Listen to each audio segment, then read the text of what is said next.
basement of La Penta. This is WICR. Hello everyone, welcome back to the Sports Vault. Jersey Joe and Big Shot Rob moving along, and we are finally segueing into our college football segment. I've been loving the college football season so far. It's kind of funny, I was talking about it with Ian the other day. I think I've kind of enjoyed the college season more than the NFL season so far. I don't know what it is, it's just been the Saturday games, the late night games, some of the middle day games have been very exciting, and this weekend certainly did not disappoint. Starting at Thursday, now I want to give a lot of credit to the UCLA Bruins getting that win as dominant as they did on the road against a very good Arizona State team. I love this UCLA team. Brett Hundley is phenomenal. He was dinged up in this game, and he showed a lot of heart and a lot of energy, and you got to give Jim Moore a lot of credit because his toughness, his attitude really is a reflection of this team. This team does not give up. They have a lot of heart. I love this UCLA team.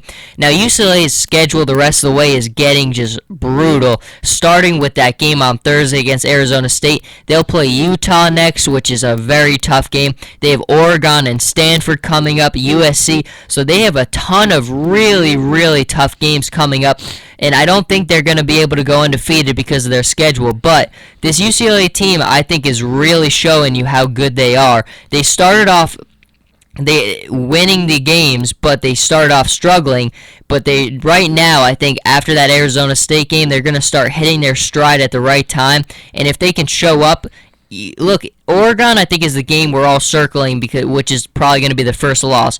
But you look at Oregon's defense. Oregon's defense struggles stopping people. And if they can make this game a shootout, it's going to be very interesting to see who's going to win. And I'm looking forward to that matchup. So a lot of credit goes to UCLA. Now let's go to Florida State and NC State. Rob, you were just talking about it for me. Give me your impressions of Florida State so far. Are they worthy of the title of number one team in the country? They are not worthy of number one, Joe. Jameis Winston just come back from his suspension this weekend, still has continued to play inconsistent, and they don't look like the team from last year. The team from last year was just so dominant, and it just blew out every opponent.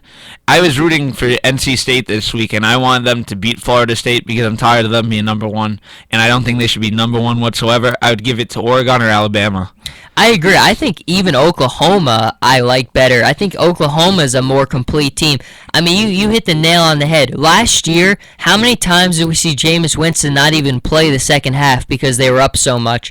This is not the same Florida State team. They're not as good. They're still finding ways to win, but at the end of the tunnel, things are going to start to get much closer, and I don't know if Florida State's going to be able to come down and go undefeated. But right now, I agree with Rob. They're not the best team in the country in my eyes. I would definitely put Oklahoma. I would put Oregon. I would probably put them 3. I would probably go Oregon 1, Oklahoma 2, and then probably put Florida State 3.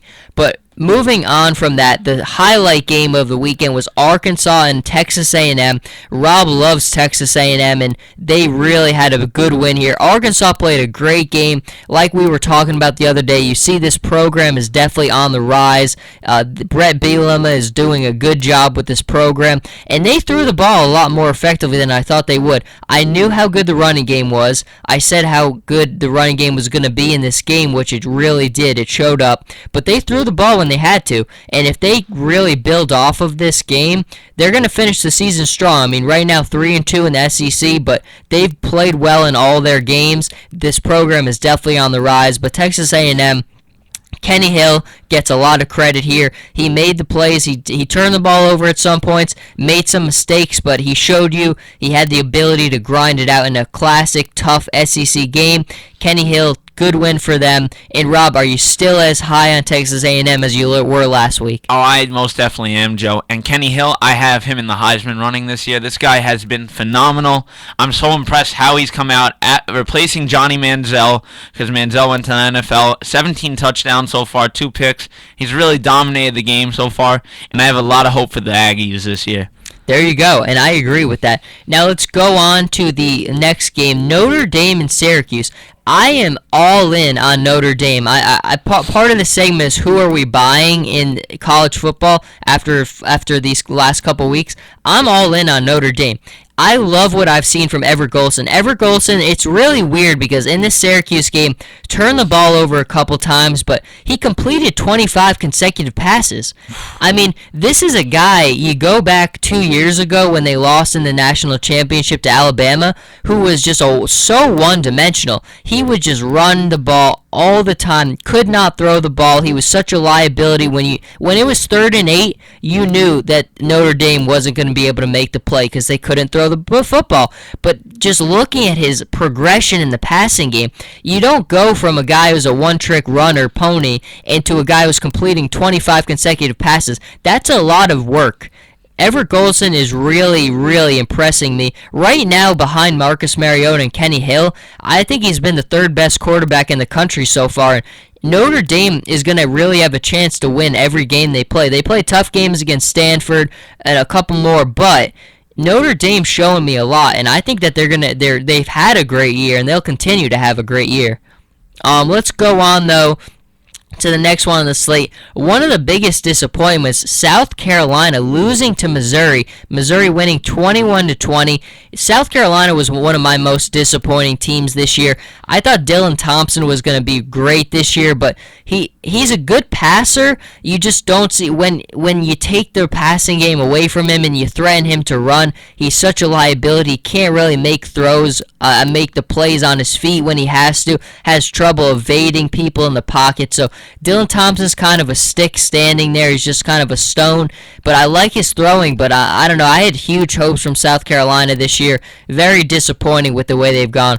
But Rob, let's go to Michigan. All the talk has been on Michigan. Things in Michigan are just not good right now. Brady Hoke's out. I mean, he's gone. You can't lose to Utah and then Minnesota back-to-back at home. They've lost 3 consecutive games, which I forget the date, but I mean, it's the last time that happened was a gajillion years ago, and Brady Hoke's out. I mean, there's just no other way around it. He's got to go. This program's falling apart, and they're looking bad right now. If a team's playing this bad, you're not interesting any recruits, and they need to get rid of their coach now. They got to find a way to get this team rolling. Otherwise, Michigan is going to be struggling over the next couple of years. Now, obviously, this is a very, very good job. I mean, a lot of people are going to want to take this job, but a lot of people's names have been coming up. Both Harbaugh brothers' names have been coming up. I can't see if I could see from the Niners Harbaugh coming, but I can't really see Jim from the Ravens coming. I mean, he's got it too good in Baltimore, I would think. And you see all the controversy with San Fran.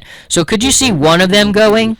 Yeah, I could see John from the Raven. No, my bad. I get their names mixed up all the time too. I could see Jim with the 49ers going there, because you know what, if the situation with the 49ers keeps getting crazy, if the team doesn't start rolling, yes, they got to win this week, but if they don't start rolling, I could see him leaving that job and just going into Michigan, and he would be a perfect fit over there. Joe, we've seen what he did with Stanford with Andrew Luck, and this guy would really be a big help for this team. Oh man, I mean, he's a great point. I mean, look at what he did with Stanford.